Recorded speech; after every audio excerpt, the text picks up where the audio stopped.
Hello and welcome to Comics Oddities. Today we have Squeak the Mouse by Massimo Mattioli.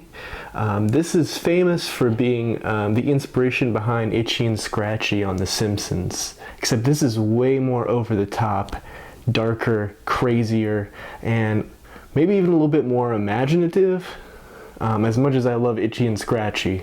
This is an Italian comic, and this was actually seized over the border going into the US during the 80s for being too obscene and over the top, much like some YouTube channels out there.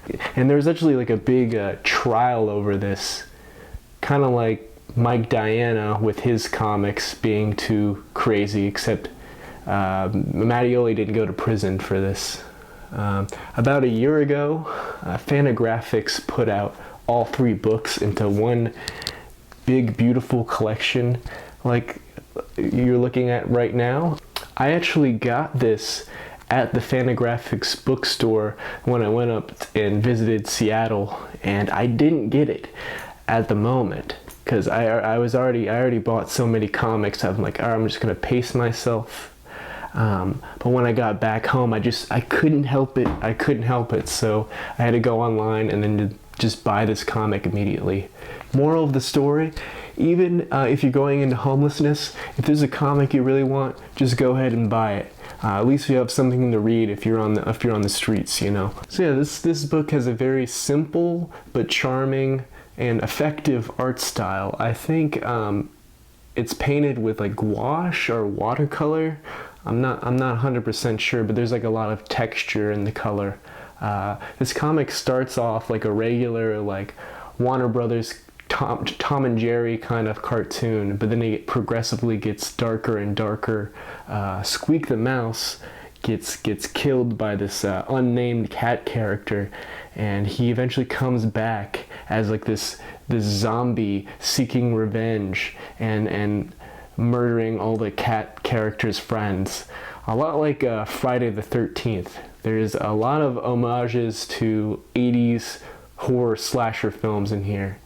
There's even a lot of fumetti, which is like paper cutout comics, cutouts pasted onto the comics. And a lot of those cutouts feature like the Texas Chainsaw Massacre and like other 80s, 70s horror films.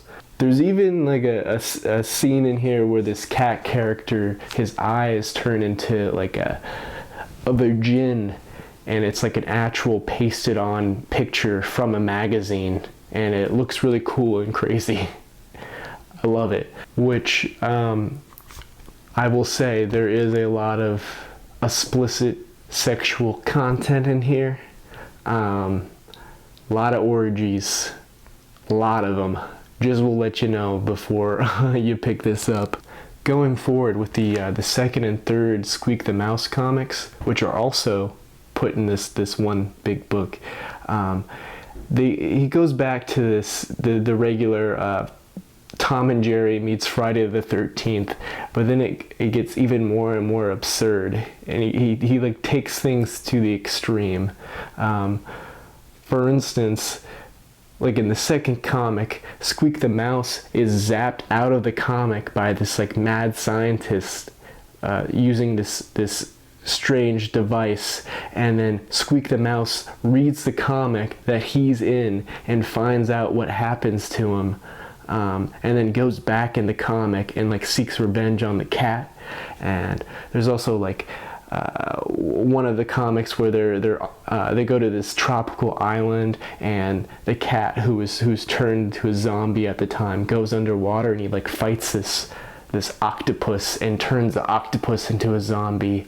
There's this mouse character gets taken by this elephant boy, and elephant boy sees the mouse as like a toy, so he like props him up, and then the mouse like seeks revenge on the elephant,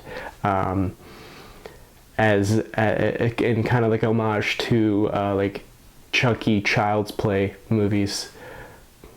They also go to space at one point, and they fight like an alien monster, and then they go to hell, and our cat friend like hooks up with this like demonic nurse in hell. It's really crazy, absurd, over the top stuff. This reminds me a lot of Johnny Ryan comics. I kind of wonder if he was like inspired by this. And then also kind of going back to like 60s underground comics, like the buildings are drawn a lot like R. Crumb. There's some of the characters designs as well kind of look like R. Crumb comics. Also, this reminds me a lot of the Happy Tree Friend animated short cartoons. Just like really cute and really gory at the same time. And so it's really funny and really bizarre. Anyway, I really recommend everybody check this comic out because I really loved it. And remember to exercise, eat your vegetables, and read more comics.